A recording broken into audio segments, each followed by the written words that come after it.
नमस्कार। बीए भाग प्रथम की भौतिक भूगोल की इस कक्षा में सभी विद्यार्थियों का स्वागत। मैं डॉक्टर हेमंत मंगल, सह आचार्य भूगोल, राजकीय लोहिया महाविद्यालय चूरू।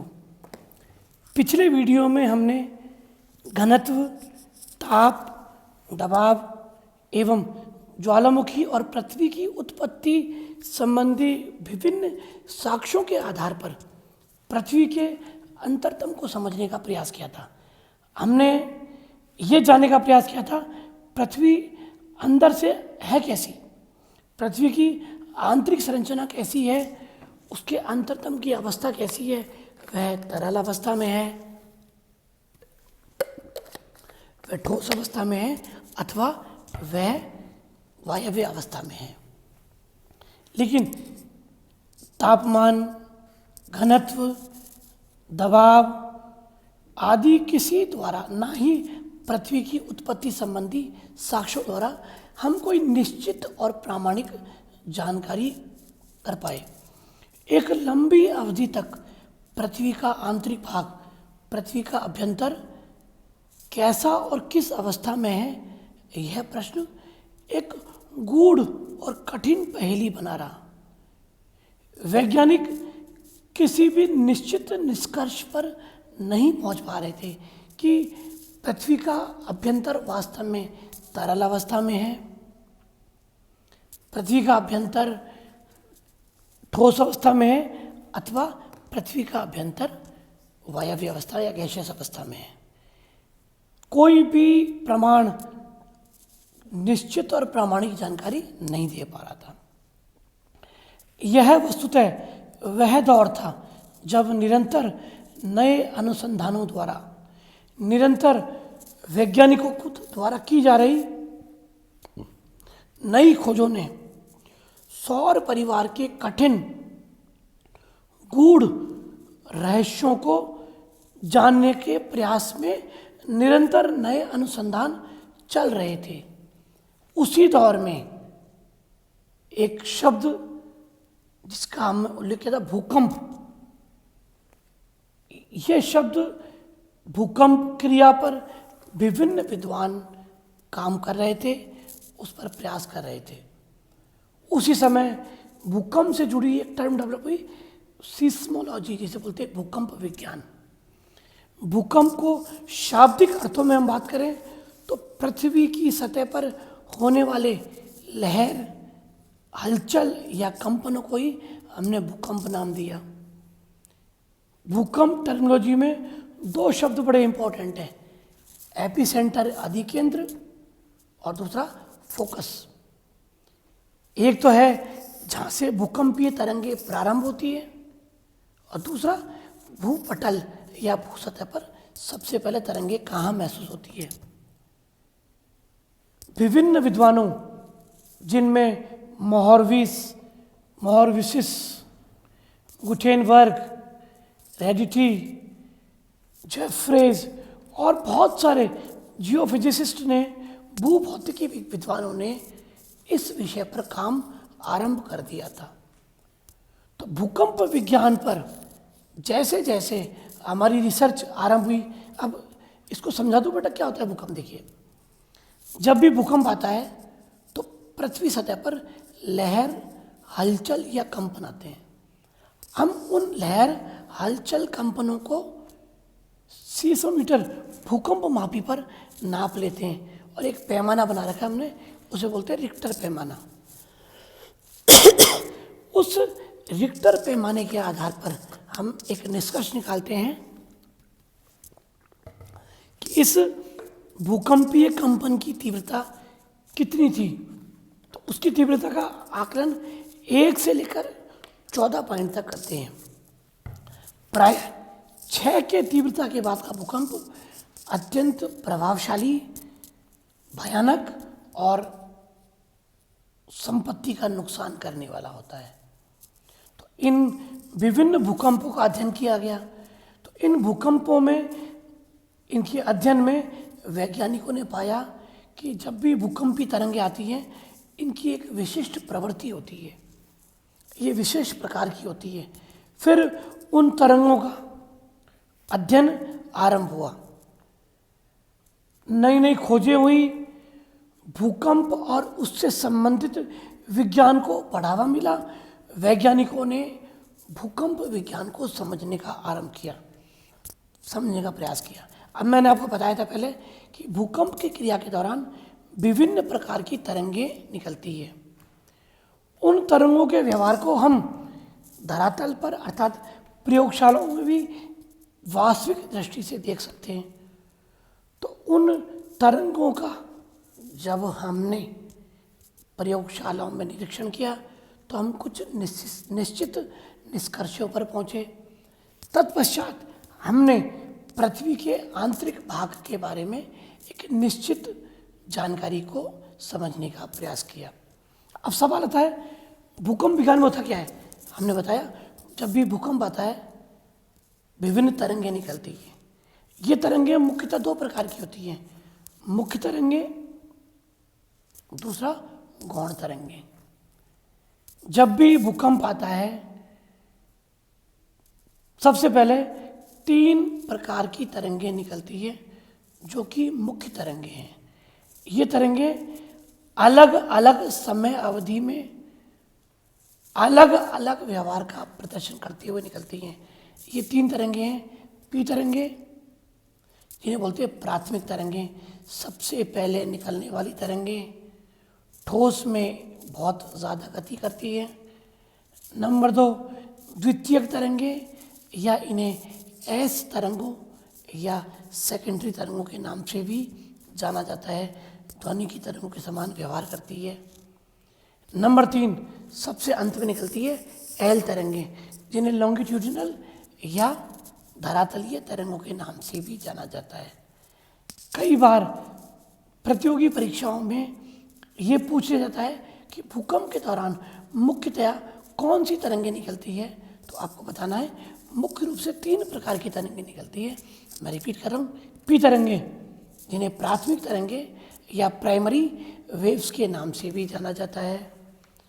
नंबर 2 एस तरंगें, जिन्हें द्वितीयक तरंगों या सेकेंडरी वेव्स के नाम से जाना जाता है।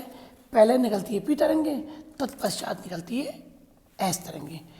तीसरी चीज़ होती है एल तरंगें, इन्हें धरातलीय तरंगों के नाम से भी जाना जाता है या लॉन्गिट्यूडिनल वेव्स के नाम से भी जाना जाता है। ये तीनों तरंगें मुख्य तरंगें हैं और अलग अलग व्यवहार दर्शाती है। अब आप इस डायग्राम में देखिए, इस डायग्राम में पहले नंबर पर पी तरंगें हैं, बिल्कुल स्ट्रेट समानांतर चल रही है। नंबर 2 एस तरंगें, ध्वनि की लहरों के समान उठाव निचाव के साथ चल रही है। और सबसे अंत में निकलने वाली एल तरंगें, जिनकी गति यद्यपि बहुत कम होती है, लेकिन जिस स्थान पर ये तरंगें पहुंचती है वहाँ पर बहुत ज़बरदस्त जनधन हानि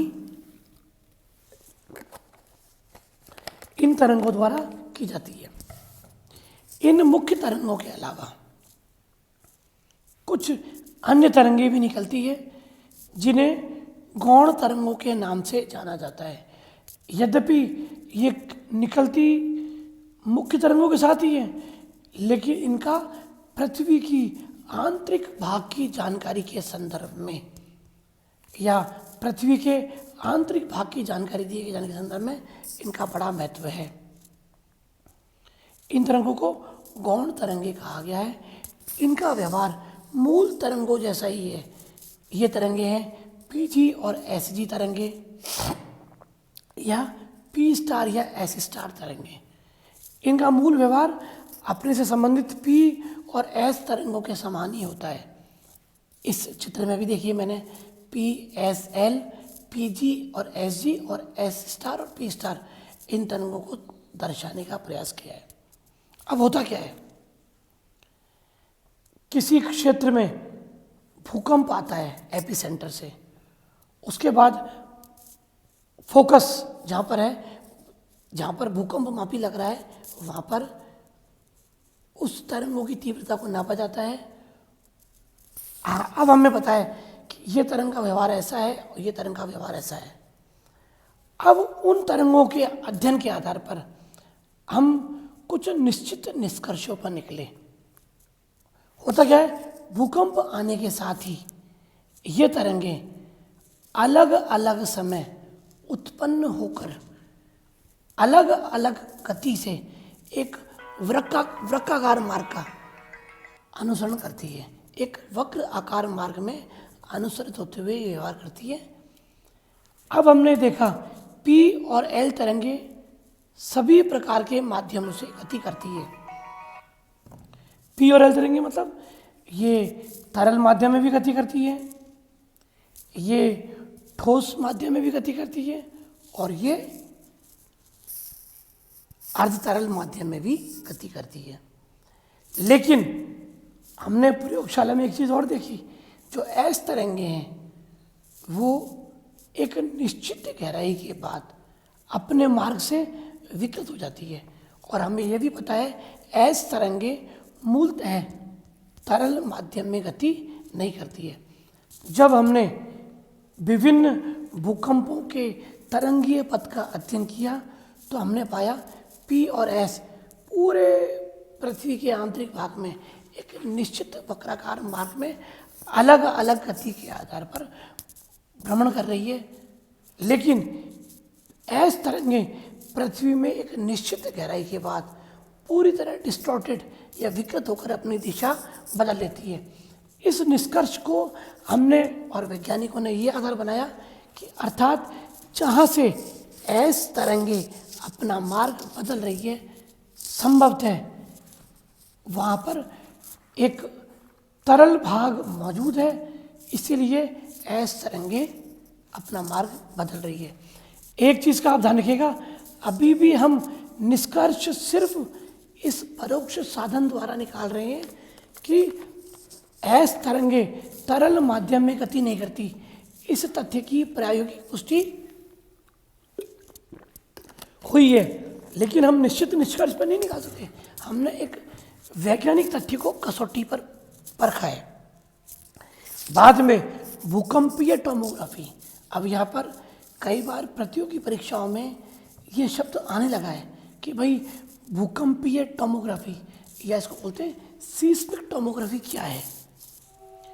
भूकंप विज्ञान में हम भूकंपीय तरंगों का अध्ययन करते हैं। यदि उन भूकंपीय तरंगों का अध्ययन हम अत्यधिक विश्लेषण के आधार पर करें, बहुत उच्च क्षमता वाले कंप्यूटरों, जिन्हें प्राय सुपर कंप्यूटर कहा जाता है, तो भूकंप विज्ञान की इस शाखा को सीस्मिक टोमोग्राफी या भूकंपीय टोमोग्राफी शाखा और उस विश्लेषण को भूकंपीय टोमोग्राफी कहा जाता है।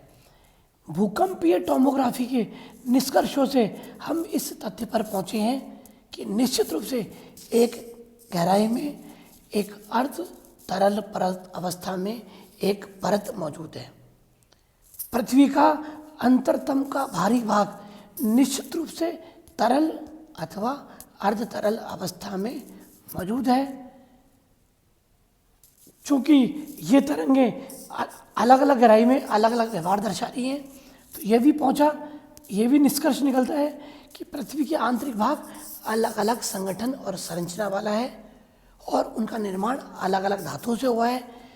और पृथ्वी के आंतरिक भाग में जो इन तरंगों का व्यवहार है, उसके आधार पर यह भी निष्कर्ष निकला कि आंतरिक भाग का घनत्व बहुत ज़्यादा है और उसकी रचना बहुत भारी धातुओं से हुई है। साथ ही इन चित्रों में भूकंपीय टोमोग्राफी द्वारा जो पृथ्वी के आंतरिक भाग का विश्लेषण किया गया, जो चित्र हमारे सामने आया, उस चित्र में भी इस तथ्य की पुष्टि हो रही है कि निश्चित रूप से पृथ्वी का जो आंतरिक भाग है, कोर है, उसका भारी भाग अर्ध तरल या तरल अवस्था में मौजूद है और आंतरिक भाग में जो बहुत अधिक घनत्व है, जिसकी पुष्टि भारी धातुओं से निर्माण होने की पुष्टि हो रही है। इस आधार पर हम इस निष्कर्ष पर भी पहुंचते हैं कि पृथ्वी का आंतरिक भाग जो कि भारी धातु से बना है, पृथ्वी के 3 मूलभूत गुणों की व्याख्या भी कर रहा है। ये 3 मूलभूत गुण हैं: स्थिरता, दृढ़ता और तीसरा चुंबकत्व। ये तीन ऐसे मूलभूत गुण हैं जिसकी व्याख्या इस तथ्य पर हो रही है कि जो पृथ्वी का सबसे केंद्रीय भाग है उसमें मौजूद भारी धातुएं जैसे निकल, लोहा, कोबाल्ट, वहाँ मौजूद अत्यधिक घनत्व पृथ्वी के तीन मूलभूत गुणों कौन कौन से? स्थिरता, स्टेबिलिटी। क्योंकि इतनी विशाल पृथ्वी अपनी कक्षा में स्थापित होकर सूर्य का निरंतर भ्रमण कर रही है, अपनी कक्षा और अपनी परिधि से बिल्कुल डिस्टर्ब नहीं हो रही है, तो वैज्ञानिकों ने निष्कर्ष निकाला निश्चित रूप से इसका आधार है आंतरिक भाग में भारी धातुएं।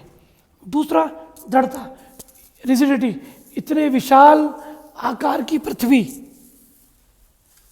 अगर अंदर से ठोस नहीं होती तो बिल्कुल उसको कहीं ना कहीं पिचक जाना चाहिए।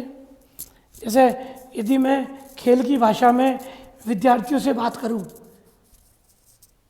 अंतर्राष्ट्रीय या रणजी स्तर के मैचों में हम जो सीजन बॉल इस्तेमाल करते हैं बाहर से बिल्कुल वो नर्म लेदर होता है, लेकिन उसका जो केंद्रीय भाग है उसके अंदर बहुत ही एक ठोस बॉल होती है, उसके ऊपर लेदर चढ़ाया जाता है, लेकिन उस ठोस बॉल के कारण वो सीजन बॉल काफ़ी ऊंचाई ले लेती है। और तीसरा पृथ्वी का जो चुंबकीय गुण है उसकी कुछ पुष्टि भी इसी आधार पर होती है। साथ ही वैज्ञानिकों ने इन तरंगों के भ्रमण पथ में कुछ डिसकंटिन्यूटी पाई। अभी सभी विद्यार्थी जानते हैं यद्यपि डिसकंटिन्यूटी का टॉपिक प्राय हमारे सिलेबस का हिस्सा नहीं है, लेकिन अक्सर छोटा सवाल इसमें बनता है और प्रतियोगी परीक्षाओं में तो निश्चित रूप से इस पर सवाल आता है। डिसकंटिन्यूटी को हम इस तरह समझ सकते हैं कि भूकंपीय तरंगों के गति में अचानक आए बदलाव को हम असांतत्यता या डिसकंटिन्यूटी के नाम से जानते हैं। हमने तरंगों के अध्ययन के आधार पर 4 अलग अलग प्रकार की डिसकंटिन्यूटी पाई। ये 4 प्रकार की डिसकंटिन्यूटी है। सबसे पहले Conrad discontinuity, number 2 Mohorovicic discontinuity, number 3 Repetti discontinuity और नंबर 4 गुटेनबर्ग डिसकंटिन्यूटी। कॉनरॉड असांतत्यता, मोहरविक असांतत्यता, रैपिटी असांतत्यता और गुटेनबर्ग असांतत्यता। परीक्षाओं में विशेषकर प्रतियोगी परीक्षाओं में कई बार ये पूछ लेते हैं कि साहब ये डिसकंटिन्यूटी पृथ्वी के किस भाग में पाई जाती है, तो मैंने ब्रैकेट में ये भी लिखा है जैसे कॉनरॉड डिसकंटिन्यूटी सियाल और सीमा के मध्य पाई जाती है, जब भूकंपीय तरंगें सियाल से सीमा में प्रवेश करती है। मोहरविक जब क्रस्ट से भूपर्पटी से मेंटल में प्रवेश करती है। रैपिटी जब भारी मेंटल से आंतरिक मेंटल में प्रवेश करती है। और गुटेनबर्ग जब हम मेंटल से कोर में भूकंपीय तरंगें जाती है तो उन्हें बोलते हैं गुटेनबर्ग डिसकंटिन्यूटी। इन असंतताओं को मैंने इस डायग्राम में भी दर्शाया है, तो आपको इन्हें याद करना और समझना आवश्यक है। नंबर 3 है तदंतर भूकंपीय टोमोग्राफी क्षेत्र में नई नई खोजें हुई और ज़्यादा सटीक विश्लेषण हुआ तो हमें पृथ्वी के अभ्यंतर के बारे में सटीक और प्रामाणिक जानकारी प्राप्त हुई। भूकंपीय टोमोग्राफी मूलतः चिकित्सा विज्ञान में की जाने वाली सीटी स्कैन की जाती है, जो तरंगों का बहुत सूक्ष्म एक्सरे विश्लेषण करती है। तो आज हम निश्चित रूप से इस निष्कर्ष पर पहुंचते हैं कि पृथ्वी का आंतरिक भाग अलग अलग घनत्व एवं अलग अलग संरचना वाली परत है। 3 परतें निश्चित रूप से है जिन्हें हम भौतिक रूप से क्रस्ट, मेंटल कोर और रासायनिक रूप से सियाल, सीमा, निफे के नाम से जानते हैं। और पृथ्वी का जो सबसे आंतरिक भाग है उसमें मौजूद भारी धातुएं और अधिक घनत्व पृथ्वी के 3 मूलभूत गुणों स्थिरता, दृढ़ता और चुंबकत्व की पुष्टि करता है। इस वीडियो में यहीं तक। अगले वीडियो में हम पृथ्वी के रासायनिक स्वरूप को समझने का प्रयास करेंगे। धन्यवाद।